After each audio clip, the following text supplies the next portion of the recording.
जो आयुर्वेद है हमेशा कारण को दूर करने के बारे में बताता है कि जिन कारणों की वजह से कोलेस्ट्रॉल ज़्यादा बढ़ा है उन कारणों को हम दूर करें। कोलेस्ट्रॉल को प्रभावी रूप से कम करने के लिए आयुर्वेद में सबसे पहले तो हम बताएंगे आपको कि जो हमारी रसोई के अंदर जो चीज़ें मिलती हैं, जैसे कि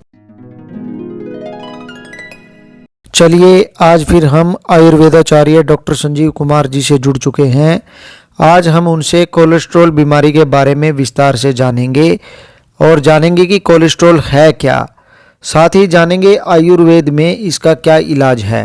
डॉक्टर साहब, कोलेस्ट्रॉल के क्या लक्षण हैं? आयुर्वेद में कोलेस्ट्रॉल बढ़ने की वजह से मुंह का स्वाद जो है वो मीठा बताया गया है तथा मुंह से लाला स्राव यानी कि लार का बार बार गिरना, ये इसमें मुख्यतः होता है तथा हमें खाने की इच्छा न होना, खाने पचाने की जो अग्नि है उसका मंद होना और सिर में जो दर्द है, भ्रम की स्थिति पैदा होना, नींद न आना, चक्कर आना, सारे शरीर में दर्द रहना, कब्ज रहना, मूर्छा भी हो सकती है।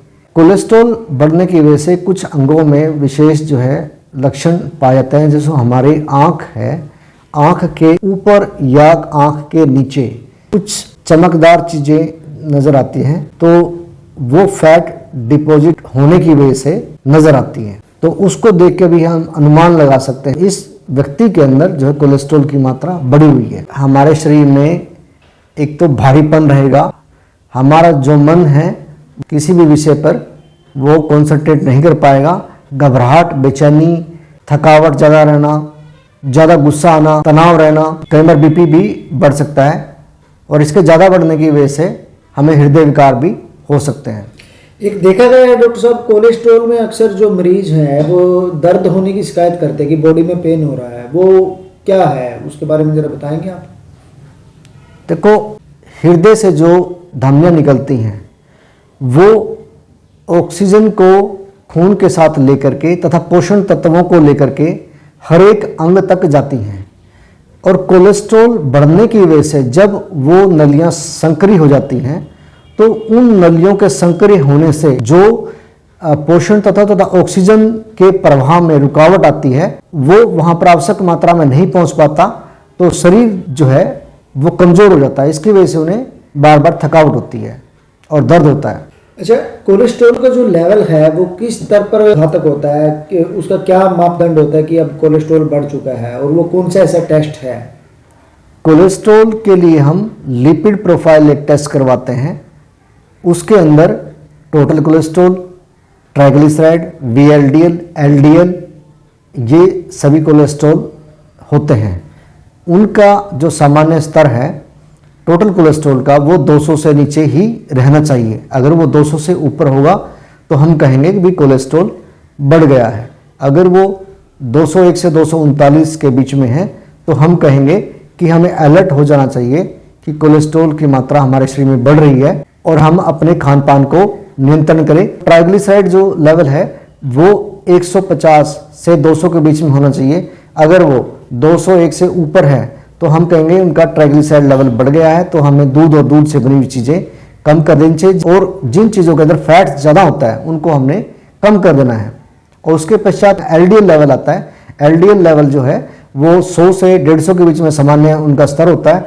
अगर वो 151 से ऊपर जितना भी हो जाता है तो हम कहेंगे उनका LDL लेवल बढ़ गया है। और एक होता है VLDL लेवल, 50 से 100 के बीच में सामान्य स्तर होता है। अगर वो 1 से लेकर के ऊपर जितनी मात्रा में होता है तो हम कहेंगे उसका लेवल बढ़ गया है।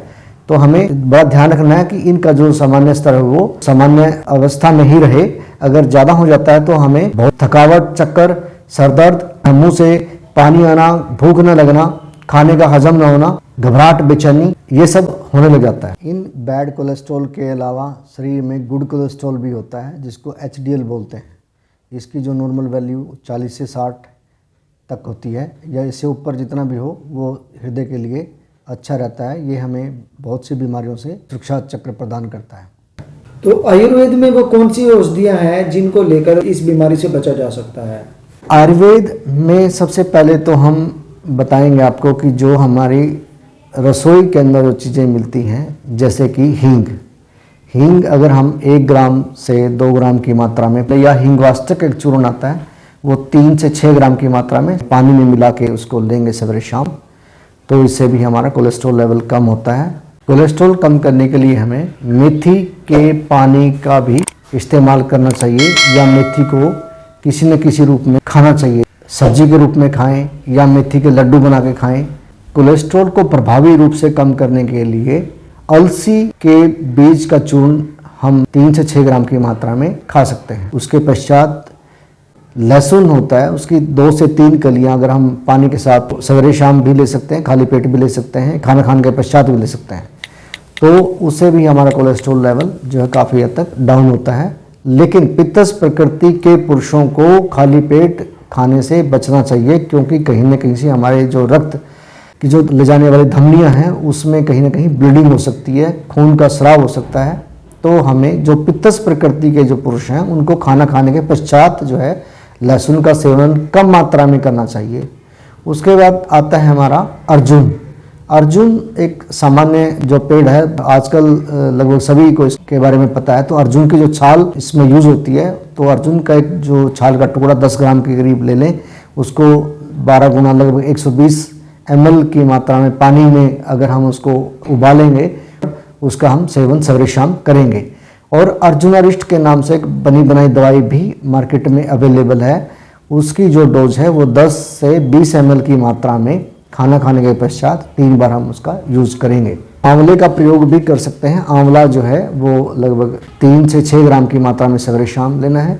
नींबू का रस जो है कोलेस्ट्रॉल को कम करने में बड़ा ही अच्छा काम करता है। गर्म पानी में हम नींबू का रस डालेंगे, शहद डालेंगे और जो है उसके अंदर थोड़ा सा दालचीनी डालेंगे।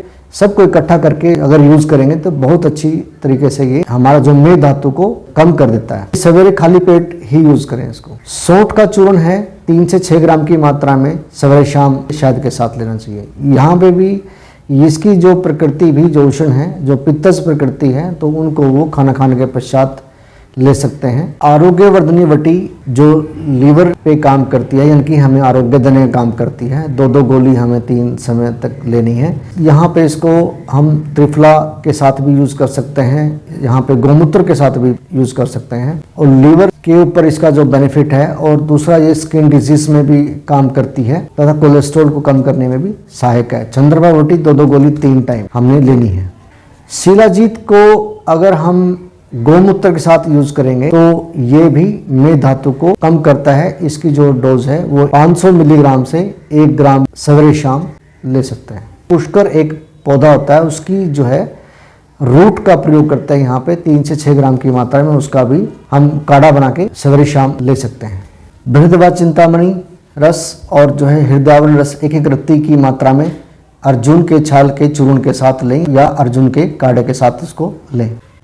खाने में सेब, पपीता, अंजीर, मुनक्का, द्राक्षा, जौ, परवल, बथुआ, लहसुन, प्याज, इनका हमें ज़्यादा मात्रा में प्रयोग करना चाहिए। जो उड़द, सेम, दूध, खीर और दूध से बनी हुई चीज़ें जैसे कि दही है, मक्खन है, पनीर है, घी है, इन सभी चीज़ों को कम मात्रा में यूज करना चाहिए। या फिर अगर कोलेस्ट्रॉल का लेवल बढ़ जाता है तो इनका परित्याग कर दें। कोलेस्ट्रॉल घातक भी हो सकता है।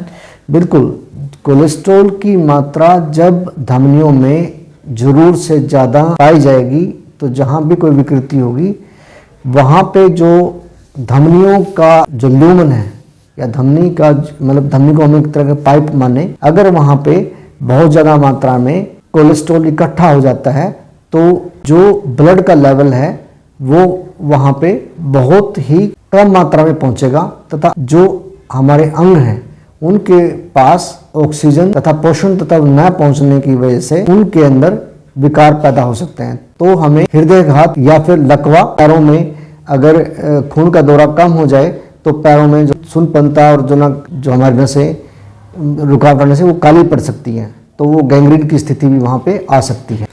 और ज़्यादा कोलेस्ट्रॉल बढ़ने से जो है हमारे शरीर में शुगर की भी दिक्कत आ सकती है। कोलेस्ट्रॉल को नेचुरल प्राकृतिक रूप से कम करने के लिए हमें 30 मिनट तेज कदमों से चलना है और योग में अनुलोम विलोम कपालभाति प्राणायाम, भ्रष्टिका यहाँ पे विशेषता जो है वो फायदा करती है, तथा ऐसे आसन जिनमें पेट पे खिंचाव उत्पन्न हो वो आसन हमें विशेषतः करने चाहिए, तथा हमें सवेरे शाम जो एक्सरसाइज भी करनी चाहिए।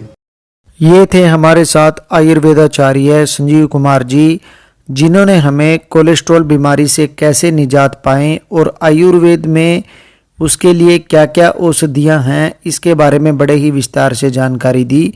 धन्यवाद डॉक्टर साहब इतनी अच्छी जानकारी देने के लिए।